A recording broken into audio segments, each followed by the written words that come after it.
आज सबसे पहले मैं आपको एक वीडियो दिखाता हूं। सोशल मीडिया पे एक चीज वायरल होती है जिसमें एक बड़े साहब जो कि विजिट पर जाते हैं विद फैमिली, अपनी फैमिली के साथ। तो पहले ही उनके लिए जो उनके नीचे भाई जिनको एसीआर बनानी है, भाई साहब आ रहे हैं, तो छोटे जो साहब हैं वो नीचे 50 बंदे डिटेल कर देते हैं कि भाई साहब की सेवा में लगना है और साहब को खुश रखना है। तो एक ऑर्डर कॉपी बनाई गई जिसमें बहुत सारी चीजें हैं, मैं पूरे आपको वीडियो में बताऊंगा। लेकिन इंपॉर्टेंट चीज एक वायरल हो गई कि साहब की अंडरवियर, साहब का तौलिया, साहब की चप्पल और तेल कंघी, इस चीज को खरीदने के लिए 3 बंदे डिटेल किए कि भाई जब साहब स्नान करेंगे तो ये 3 बंदे ये सामान लेकर आएंगे और साहब को नया ला कर देंगे। ये चीजें वायरल होगी और वायरल होने के बाद मंत्री साहब तक पहुंची और मंत्री साहब तक पहुंचते ही साहब को शोकेस नोटिस जारी कर दिया। और जो नीचे 2 और उनके एसीआर भरवाने के चक्कर में जो और थे उसको 1000 किलोमीटर एक को इधर फेंका और एक को इधर फेंका। तो सबसे पहले मैं उस मंत्री जी को भी धन्यवाद करना चाहता हूं। और उससे पहले एक चीज कहना चाहता हूं मैं कि इसी तरह सेना, पैरामिलिट्री फोर्स, पुलिस फोर्स, इसमें बहुत से ऐसे अधिकारी हैं जो अपने आप को मतलब उस डिपार्टमेंट का बाप समझने लग जाते हैं, मालिक समझते हैं, इतना बड़ा रुतबा दिखाएंगे कि हमारे जैसे बड़ा कोई वीआईपी नहीं है। लेकिन सबसे बड़े गद्दार है वो जरा अपना 1 रुपया खर्च नहीं कर पाते। वो सारा का सारा दिखावा सरकारी खर्चे पर करना चाहते हैं और अपने से अधीनस्थ कर्मचारी या जवानों को अपनी निजी सेवा में लगाकर रखना चाहते हैं और फिर वो अपने आप बहुत बड़े वीआईपी बनते हैं। देश की संपत्ति का दुरुपयोग, मैन पावर का दुरुपयोग और सरकारी खर्चे पर जो इस तरह का ड्रामा करते हैं, वो और उनके चमचों के लिए आज ये वीडियो है। मैं चाहता हूं कि शेयर कर देना। और इसमें एक इंपॉर्टेंट चीज ये है कि कम से कम ये चीजें वायरल हुई तो इनके मंत्रालय में बैठे जो इनके मंत्री जी हैं उन्होंने एक्शन लिया। लेकिन एक तरफ जो हमारे मंत्रालय के ठेकेदार हैं राजनाथ जी, दूसरे पैरामिलिट्री के हैं अमित शाह जी, वो नहीं क्यों इन घटनाओं का संज्ञान क्यों नहीं लेते। ऐसे बहुत से वीडियो वायरल हुए हैं। जगह जगह ऐसी बहुत सी निजी पार्टियां और निजी दौरे होते हैं जिसमें कितनी सरकारी संपत्ति का दुरुपयोग और जवानों का दुरुपयोग होता है। लेकिन हमारे यहां जब ये चीजें खुलती है तो पहले वायरल करने वाले को ढूंढा जाता है, किसने वायरल किया, और उसको तुरंत सजा कर दी जाती है।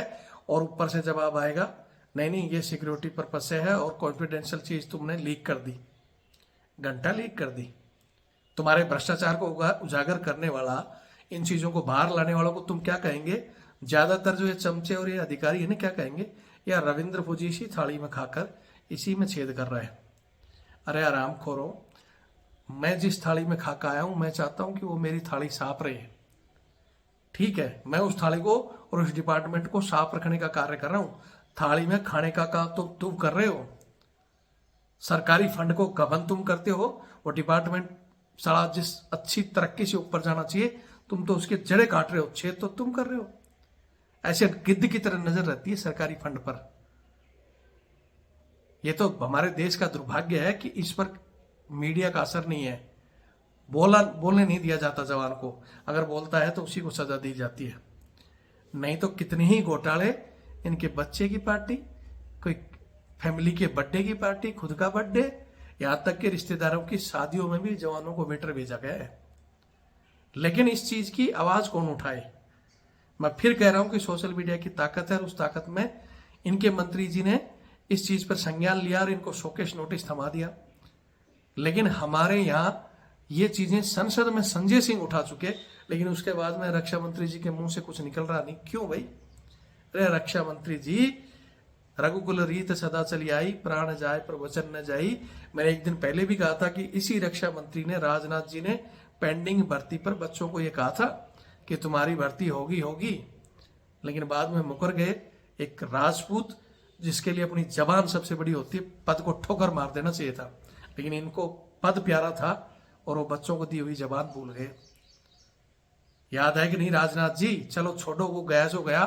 अब मुझे पता है कि अभी आपका लास्ट टर्न है, शायद इसके बाद में आप कोई मंत्री नहीं बनोगे। लिख कर दे देता हूं, जो चीजें देश में चल रही है ना उसके बाद शायद आपका लास्ट पद है, आप रहते रहते भी चाहो तो कम से कम इस चीज पे तो संज्ञान कर दो। आज भी इस तरह के अंग्रेजी कानून सेना में चल रहे हैं। आज भी कितने ही जवान कुत्ता घुमा रहे हैं। 50,000 से ज्यादा हम जवानों को सैलरी देकर और उन जवानों को निजी नौकर की तरह काम करा रहे हैं, जबकि अंग्रेजों की चलाई हुई ये चीजें थी, क्यों नहीं बंद हो रही? इनका बंद न होने की वजह हमारे अधिकारी तानाशाही कर रहे हैं, ऊपर का डिपार्टमेंट सुन नहीं रहा, और खासकर हम लोग इन चीजों को बोलते नहीं है। हम लोग अगर कोई बोल रहा है तो उसको बोलते हैं यार ये तो गद्दार है। गद्दार वो है जो इस चीज का दुरुपयोग कर रहे हैं। आज हमारी सेना पैरामिलिट्री फोर्स जितना मजबूत हो सकती थी, लेकिन उसका बजट एक ही पकड़ा गया था ना कुछ दिन पहले, एक बीएसएफ का कितने करोड़ों रुपए बक्से में लेके जा रहा था, याद है ना आप लोगों को? हर एक सरकारी अफसर चाहे वो किसी भी डिपार्टमेंट का हो, उसकी संपत्ति की जांच करा दो। रविंद्र फौजी गारंटी से कह सकता है आधे से ज्यादा आपको अंदर मिलेंगे। जो सैलरी और उस सैलरी के अलावा इनके जो कहाँ जमीन प्लाट मकान कोठिया कहां से आ रही है भाई? ईमानदार हैं। मैं फिर कह रहा हूं कि अभी तक जो चला भ्रष्टाचार किया नहीं किया, अब जनता जागरूक हो रही है, लोग पढ़े लिखे हैं। अभी भी इस घटिया मानसिकता को छोड़ो और देश को सही दिशा पर लाओ। बोलने वाले को दबाने की जो रणनीति है ना, उसको छोड़ो। हम बोलते हैं तो हमारा चैनल बैन कर दिया जाता है। मेरा आप सभी को पता है कि चैनल जिसमें 8 से 10 लाख सैनिक, पूर्व सैनिक और आम जनता जुड़ी हुई थी, इन्हीं मुद्दों को उठाने के कारण मेरा वो चैनल बंद कर दिया गया। मैंने ये दूसरा चैनल खोला है। मैं आप सबसे एक बार फिर रिक्वेस्ट करूंगा कि इस चैनल से जुड़े, इसकी संख्या बढ़ाए। हम देखना चाहते हैं कि ये कितने चैनल बंद करें और हम कितने चैनल खड़ा करेंगे, और इनको पता लग जाए कि ये हर बार फिर चैनल खड़ा करेंगे और लाखों की संख्या आ जाती है, कम से कम तब तो इनको शर्म आएगी कि वास्तव में हम जो कर रहे हैं, अब जनता दबने वाली नहीं है, जनता पढ़ी लिखी है और ये चीजें बंद हो सकती है अगर ये जवान पहल कर दे तो। जो मेरे पर कमेंट्स करते हैं ना, रविंद्र फौजी अपना चैनल नहीं खुला पा रहा, क्या मैं जज हूं? अगर मेरे हाथ में तो 1 मिनट में खुल जाता। ये आपके हाथ में है, इसकी संख्या बढ़ाना। हमें जरूरत ही क्या उस चैनल की? अगर आप सिर्फ अपने परिवारों के भी 2-2 4-4 मोबाइल हैं, उनको जोड़ो ना, तो ये 31 लाख से 10-10 जोड़ते ही 3 लाख हो जाएगा, 100-100 जोड़ते ही 30 लाख हो जाएगा। क्या हमें जरूरत पड़ेगी उस चैनल की? करने दो इसको बंद, हम दूसरा बनाएंगे, हम तीसरा बनाएंगे, तब तो इनको समझ में आएगी कि जिस तरह अंग्रेज जो नहीं गए थे उनको जाना पड़ा, तो अंग्रेजी मानसिकता को भी इस देश से खत्म करना पड़ेगा। ये भ्रष्टाचार, ये अंग्रेजी मानसिकता छोड़नी होगी, लेकिन वो तभी छोड़ेंगे जब आप आवाज उठाओगे। कुछ नहीं कर सकते तो वीडियो को शेयर करो, इस चैनल की संख्या बढ़ाओ। वार फिर भी कुछ नहीं कर सकते, डर है कि तुम्हारी पेंशन बंद कर देंगे, ये कर देंगे, तो सिर्फ और सिर्फ मेरा सपोर्ट करो। अगर आप मेरा सपोर्ट करोगे तो मैं बहुत कुछ बदल सकता हूं। अगर आप चाहते हो कि रविंद्र फौजी की इस लड़ाई में हम कुछ सहयोग करें, आर्थिक सहयोग दें, क्योंकि आर्थिक सहयोग के बगैर इस देश में कोई लड़ाई नहीं लड़ी जा सकती। तो मेरा नंबर है 8290354513 8290354513। ये मेरा फोन पे और पेटीएम से जुड़ा हुआ है मेरा बारकोड। अगर आज हमारे पास भी बजट होता तो मेरा वो चैनल खुल सकता था। उसी चैनल के साथ जो और 4 टैग थे, जैसे संजय सिंह का चैनल क्यों खुल गया? एक ही कंप्लेंट में, एक ही जैसी चीजों में वो खुल गया, हमारा नहीं खुला, क्योंकि न्यायालय भी बिना पैसे से हमारी आवाज नहीं सुन रहा है। मैं कितने ही मेल कर चुका सुप्रीम कोर्ट को, कितने वकीलों को कह चुका, हाँ हाँ हाँ, सब दबी पड़ी है, क्योंकि हमारे पास तो वकील नहीं है और बात वहां तक पहुंच रही नहीं। कम से कम आप ही पहुंचा दो वहां तक। या फिर कह रहा हूं नहीं कर सकते तो आपके ऊपर सोशल मीडिया में देखने पर रोक नहीं है। अब तो सब चीज ओपन हो चुकी है कि हमारा जवान देख सकता है, कमेंट्स नहीं लिख सकता, तो कुछ नहीं कर सकते। आपके पास समय नहीं तो इन वीडियो को सिर्फ चला चला कर छोड़ दो। ये वीडियो पूरा चलने दो, आप देखो मत, लेकिन इसके जो व्यूज आते हैं, इसका जो टाइमिंग जाता है, कितने टाइम तक लोग देख रहे हैं, वो भी इनको परेशान कर सकता है और हम जीत सकते हैं। अगर आप कुछ नहीं कर सकते तो वीडियो को पूरा देख देख कर साइड में मोबाइल रख दो, चला कर छोड़ दो।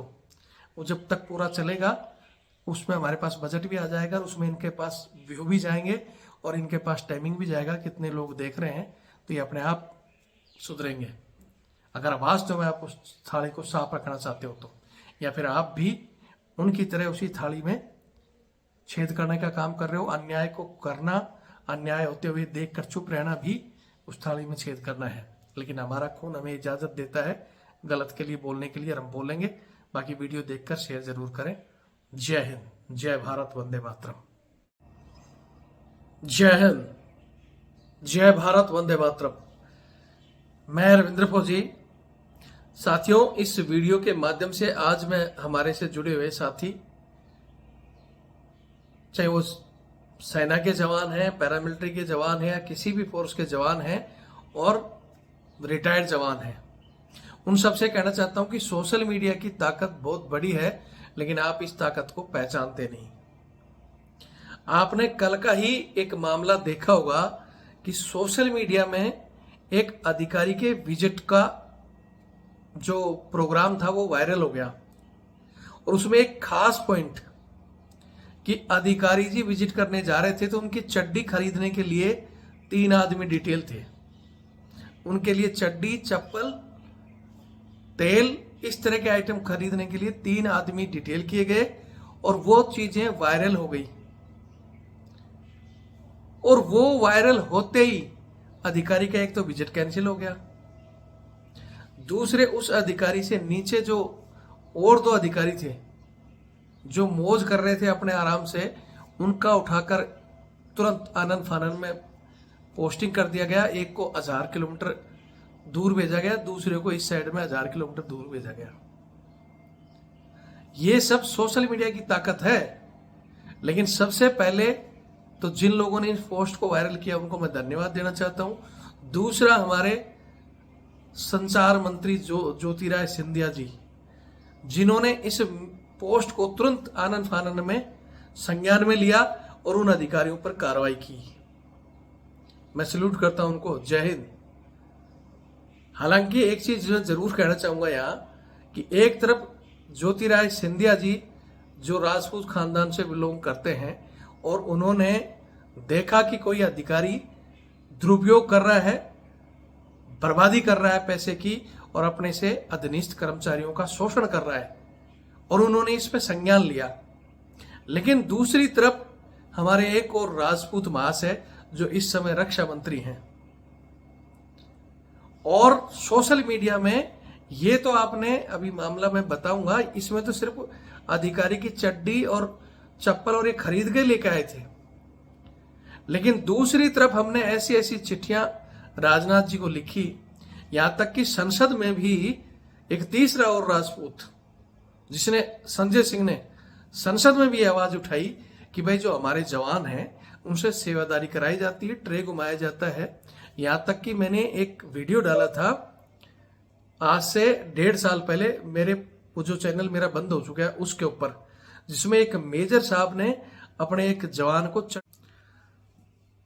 उस वीडियो में मैंने स्पष्ट बताया था कि हमारे एक मेजर साहब ने अपने एक जवान को अपनी अंडरवियर उतार के धोने के लिए दे दी कि इसको धोकर टाक दे, और वो जवान उनका सहायक था, उसने मना कर दिया कि साहब मैं अंडरवियर नहीं दूंगा। अफसोस की बात है, मेजर साहब ने बोला ऐसा क्यों नहीं होगा। तो उस समय एक टीम किसी गेम के लिए गई थी और उसमें जो एक हवलदार था, उस हवलदार को बोला कि पता चला कि ये जवान चड्डी धोने के लिए मना कर रहा है। मेजर साहब ने बोला कि अगर ये नहीं हुआ तो पूरों को खींच दूंगा। तो उस हवलदार ने मिन्नतें करी कि यार चड्डी धो दे, क्या फर्क पड़ता है। तो उसने बोला साहब आप ही धो दो, मैं तो नहीं दूंगा। हालांकि मैं इस चीज की पुष्टि नहीं करता कि वो बंदे ने बाद में बोला कि उस हवलदार ने चड्डी को पानी में निकालकर और सुखाया, तब मेजर साहब ने पिंड छूटा। और यह वीडियो मैंने वायरल किया क्योंकि मेजर साहब को पता चला कि उस जवान ने मना किया, तो मेजर साहब ने उस जवान की court of inquiry, order disobey के नाम पर कि मैं तेरे को घर भेज दूंगा फलाना, इस तरह की कोशिश की। लेकिन मैंने वो सोशल मीडिया में वो वीडियो वायरल किया और वो बातें मेजर साहब तक पहुंची तो उसकी जमीन हिल गई। हालांकि वो उस जवान के बहुत पीछे पड़ा, लेकिन जब ये सीओ साहब और ऊपर अधिकारियों तक पहुंची तो उसको बात को दबा दिया गया। ना ही तो जवान को कुछ किया और ना ही उस मेजर साहब को इस तरह का पोस्टिंग भेजा, और वो जवान, हाँ, उसको वहां से बदली जरूर कर दिया। वो जवान ने बोला कि भाई मैं अब इसके यहाँ ये सहायक नहीं करूंगा, ये तो अंडरवियर तक धुलाता है, तो उस जवान को बदली कर दिया। लेकिन दुर्भाग्य की बात है कि 1 साल के बाद, उस मैटर के 1 साल के बाद उस जवान को जब वो सीओ साहब तो चले गए कहीं और वो मेजर साहब की कमांड आई, तो उसने अपना रनर लगा दिया और रनर लगाकर उसको खड़ा रखता था और उसको बुलाता था काम के लिए, तो ऐसे सिगरेट की धुआं मारता था। बोला तुझे चड्डी धोने के लिए मना कर दिया, सीओ को रिपोर्ट कर दी, लेकिन आज भी मेरा रहेगा नौकर की नौकरी। तेरे को बोलूंगा सिगरेट लेके आ, चाय लेके आ, एक कप उठा। तो इस तरह उसको परेशान किया और उनकी तू मुंह में हुई। वो बोला ठीक है मैं रनर का मैं बताऊंगा, आप ऐसा ऐसा करते हो, आने दो सीओ साहब को। बोले तू बाद में बताएगा, तेरा मैं पहले ही इलाज कर देता हूँ।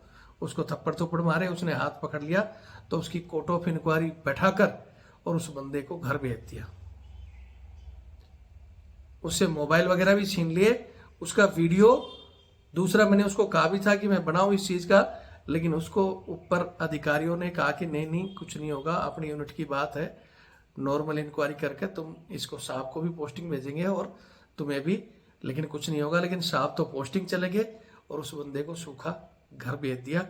आज वो महाराष्ट्र का वो जवान, मुझे आज भी याद है, विष्णु नाम है उसका, उसकी मैं यूनिट भी बता सकता हूँ और मेरे पहले वाले वीडियो में बाकायदा उसका एक वीडियो और यूनिट भी डली हुई है। तो मैं हमारी देश की जनता से कहना चाहता हूं कि इस समय आपने सिर्फ एक चड्डी मंगाने वाले को इतना वायरल किया और उसके बदले में जो ये कहानी थी जो मैं बता रहा था आज की, ये बीएसएनएल के डायरेक्टर की है। यूपी के जो बीएसएनएल के डायरेक्टर है, कोई बंसल है या बंसल करके कोई नाम है, वो प्रयागराज नहाने के लिए जा रहे थे, मतलब निजी तौर पे अपने परिवार के साथ। लेकिन उनके नीचे जब भी होते हैं ना कि साहब को खुश करना है, तो कुछ अफसर होते हैं और बहुत से चमचे होते हैं, 50 कर्मचारी लगा दिए कि किस तरह साहब को स्टेशन पर रिसीव करेगा ये आदमी।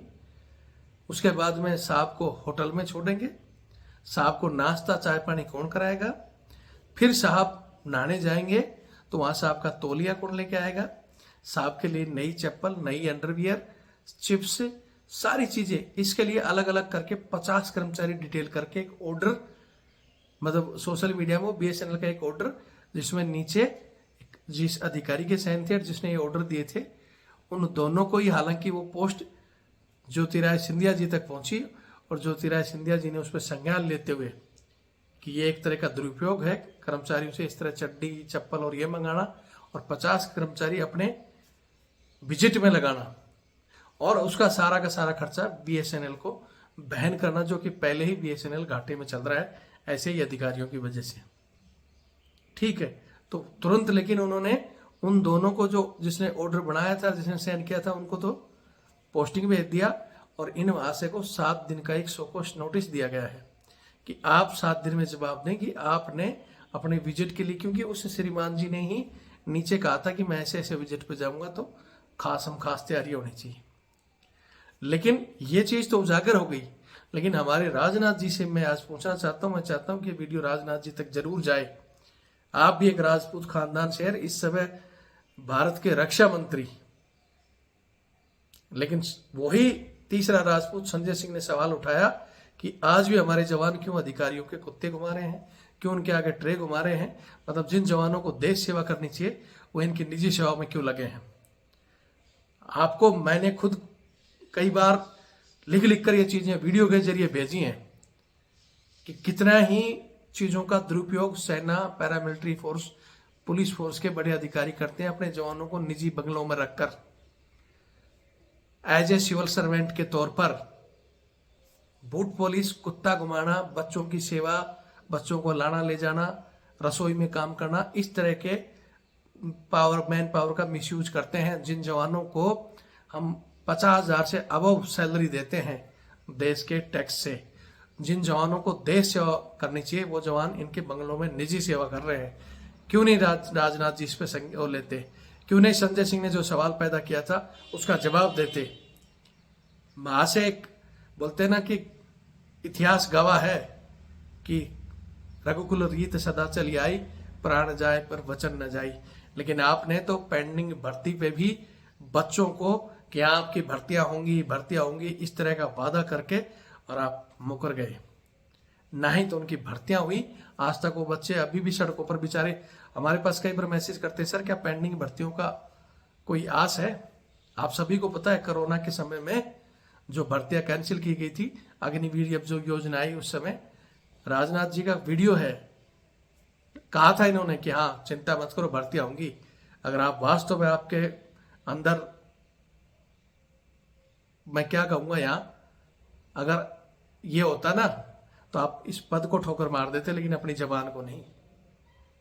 लेकिन आपको पद प्यारा था, जबान नहीं, वो भी रक्षा मंत्री होते हुए। आज भी मैं चाहता हूं जो बीत गया सो बीत गया, अब तो डिसीजन ले लो। आज भी इस तरह के कितने ही प्रोग्राम अब जगह जगह में आपको दिखा दूंगा जहां इनकी निजी पार्टियां चल रही हैं, जिसमें जवान वेटर करते हैं। हमारे सरकारी टेंट, हमारी सरकारी गाड़ियां इनके उसमें चलती हैं। बच्चे की पार्टी, बर्थडे की पार्टी, शादी की पार्टी, हर चीज की पार्टी जो कि इनकी निजी पार्टियां हैं।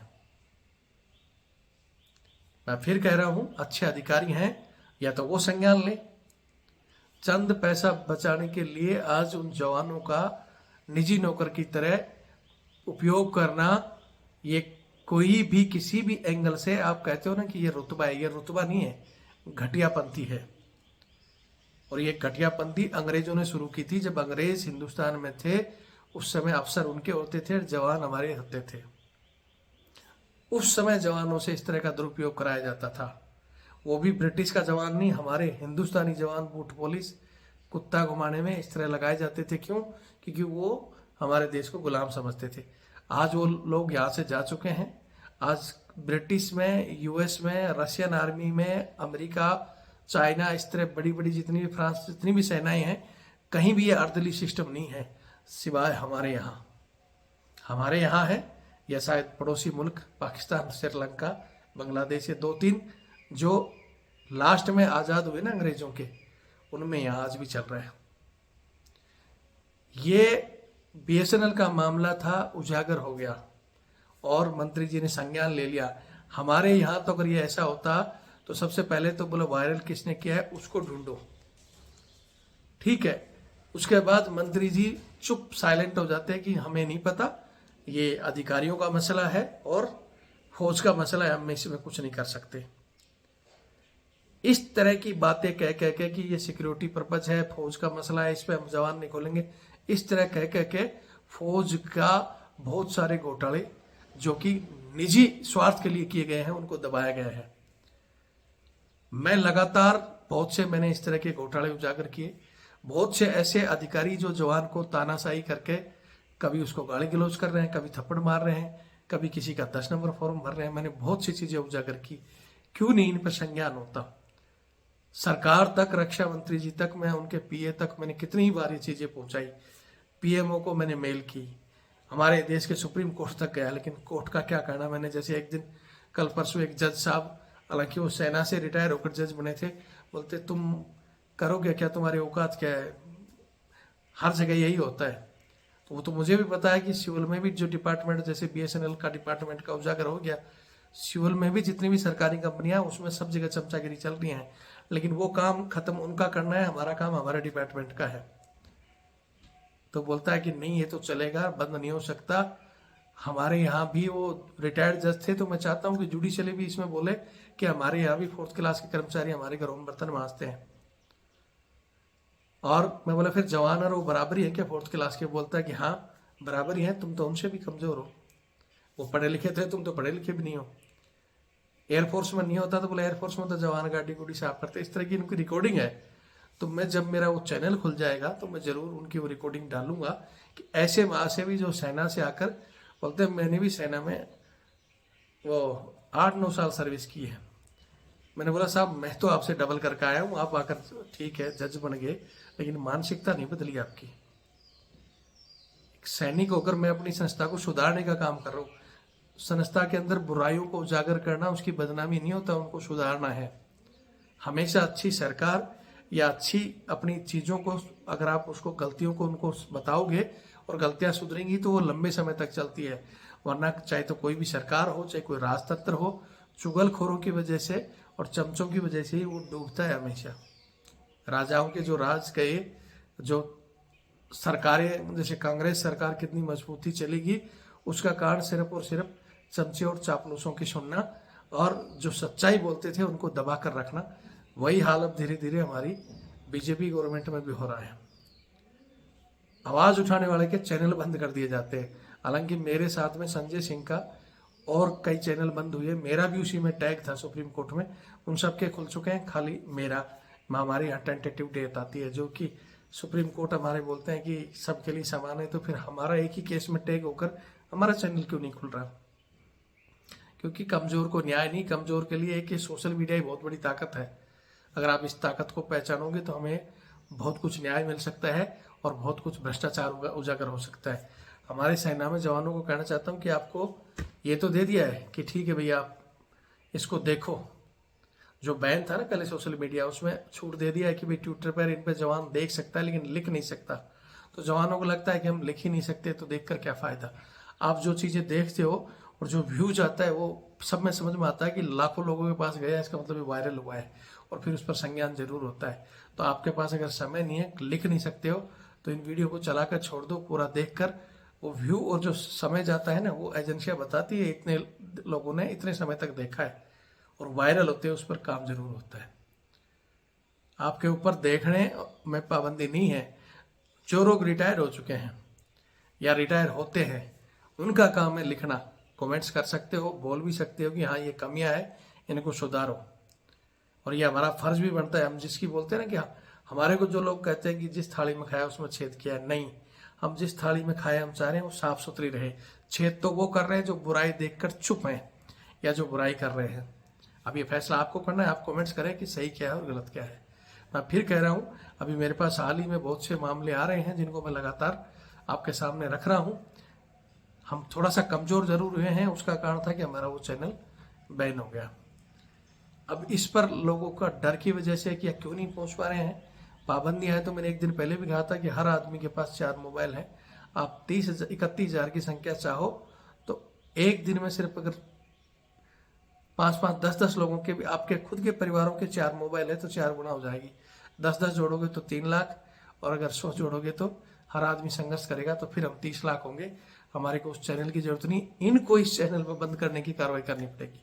ये बंद करेंगे और हम खोल लेंगे।